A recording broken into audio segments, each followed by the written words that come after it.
So I am back from a day off of the SteelSeries extravaganza. Holy smokes, this thing has been putting a toll on me. Plus, I just got back from seeing Jack White live. What a fantastic show. Trust me, go see him if he's in your town. But anyways, what we're going to be talking about today is the SteelSeries Arena 7 speakers. As you know, we just came back from covering the Arena 3 speaker, so I will be doing a lot of comparisons of these compared to the 3s. Is it a worthy upgrade, and are you getting your money's worth here? So right out the gate, you can pretty much tell the difference of the Arena 7s to the Arena 3s we just looked at. Number one being this massive subwoofer you get right here. And when we take a look at the back of the subwoofer, you can see all your ports. Now the speakers connect by these mini XLR cables here, which are quite thick, juicy cables, and again you can tell they are both different, so you know which one goes to which, other than them again stating left and right on them. Now you have your optical in and out, you got an auxiliary, you got your USB-C port, your power, your cable,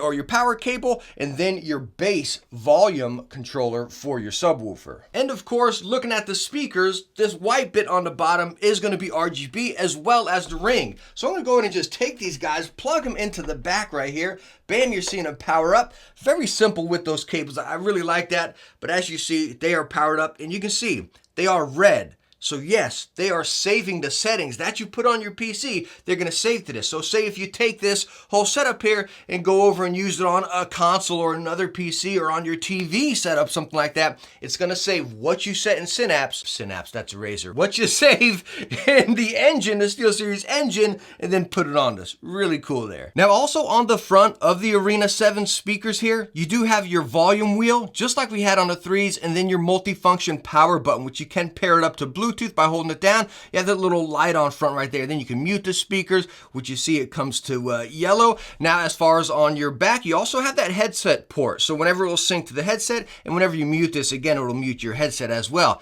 Bam, press it again, it goes green to let you know you're active. Now, as you remember in my Arena 3 video, I complained about that light up there, but I found out, hey, I can actually turn it off, which you can do on this. Double press, turns the light off. As you just saw, it turned off our RGB as well.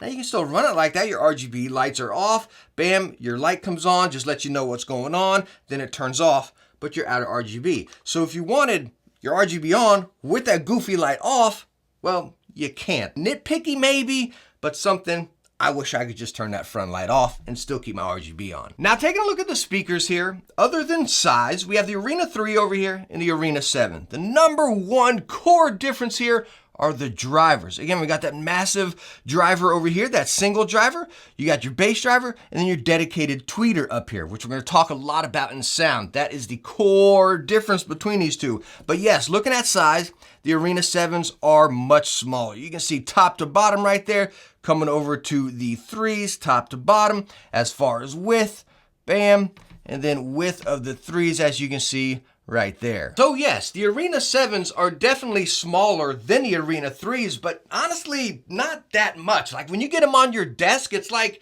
I mean, come on, it's a smidge. It's not really going to make a difference saying, oh, hey, these are so much smaller, that's what I need to get. Or, hey, these are so big, I'm not going to be able to fit them on there. They're both pretty much close to the same. The main difference, where they are nowhere near the same, is the sound. And I'm not even talking about the main bass subwoofer over here. I'll touch on that, but that's not the biggest difference.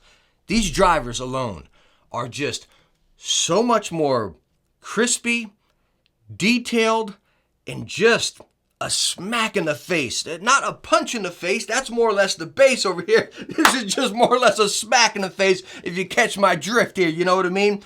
I mean, they are just so detailed, so potent, it's just, wow, it is really something. It really is. I mean, it's directed right at you, and it is crispy. The highs are really potent there. You're getting a really crisp bass. It's almost like a good comparison that you might be able to relate with. Have you ever changed the speakers in your car, or been in a buddy's car where they changed out the speakers from stock to something else, where it's just really a hit and everything's crisp?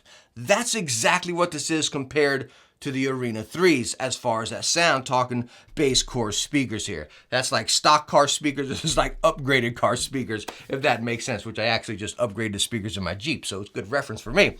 Now, coming over to the bass, the subwoofer over here, right? This thing hits, and it hits big time. But for me, when I'm coming with that package here of these crisp drivers, then I got this bass, and I put mine down on the floor because this was a little bit too big to fit on my desk. I got an ultra wide, so again, I couldn't pick it there. Talking about the Leviathan, the Razor one, the subwoofer is much smaller, so I can put that on my desk. Unfortunately, again, this one was too big. But with the combination, what I want to touch on here really is a combination of this. This is like a Arena 3 speaker on steroids. That's what this sounded like. Again, it's warmer, obviously bass, you know what I mean? And then the combination of it just kind of threw me off. I'm like, I don't want that kind of sound going there. So I tended to turn the subwoofer down quite significantly because it kind of jacked with the experience of this pure sound of the Arena 7 speakers up here, if you're catching my drift. I didn't like that. Now you can, since these are running USB, you can dive into the engine, dabble with them. I got my EQ setting thrown up on my website, stinkycozy.com. Go in the blog tab and you can see it down to the EQ I used. But again, you really don't pull too much out of this. Out of the box sound, you're getting a real natural sound. It's really a lot of the bass you can dabble with.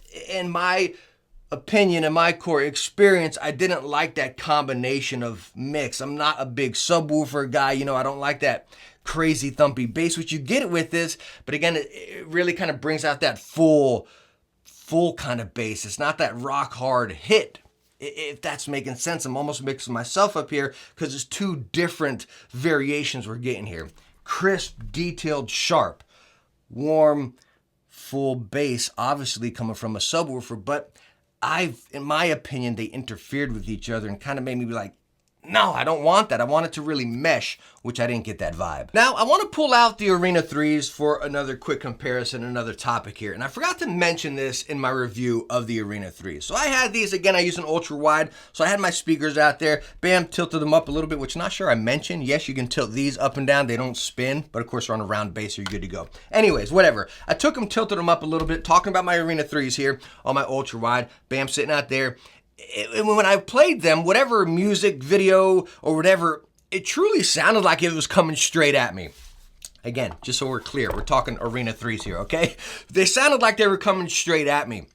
It was so weird that I had to go into the back of my monitor and double check and make sure my Razer Leviathan wasn't on, or my monitor speakers weren't on, or nothing else was on. Seriously, no joke. I got behind my monitor and checked my connections and made sure everything was right, and this was the only thing running, even though they were over there. It sounded like it was just right here, and I was in the middle of the sound. It was so cool. It was such an awesome experience.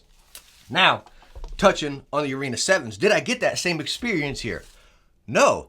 Believe it or not, I didn't. And why I think I didn't, because again, you're not getting that fuller sound out of it. You're getting that crisper, sharper, really directed sound. And again, it was coming from each side, which was still nice. It was just crispy and definitely directed right at me, when this was, again, that kind of surrounding sound where I felt like I was in the middle of it. Again, if any of this makes sense right here, you're catching my jive. So I had an all-around better experience with the 3s as far as the sound, I believe. I really did. It was just something I can get down with, something I can relate to, and something I can really enjoy across every single situation I was using. These guys, I felt like I was playing with the settings too much for everything. Let me turn the bass down. Let me turn the bass up. Let me tweak this. Let me tweak that. You know what I mean? Where I would put the Arena 7s here is maybe if it's like a console setup in your living room and you got these out by your TV and you got the woofer out there, that's where I would put this as. But as a desk setup, I wouldn't recommend these. I'd recommend you going with the Arena 3s for a desk setup, and this for maybe a living room or a TV setup. If you're back on your couch at a gaming setup and you got these out there, that's where I would put the Arena 7s, and that's where I think they would really shine. And then of course, there comes price. The Arena 7s coming in at $300.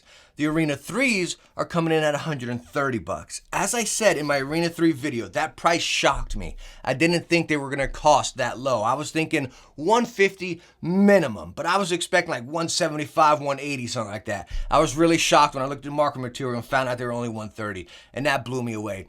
The Arena 7s coming in at $300.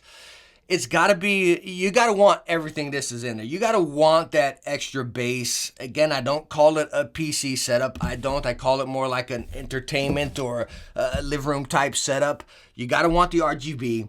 You know, you gotta want some of those extra features, which me personally, I don't need. Again, which is why I really like the Arena 3s. So again, you got to go through all this and say, hey, do I need this? Do I need that woofer? Do I need that RGB? Is it going to justify $300 or I could save half of that amount and go with the Arena 3s? That's the route I would go.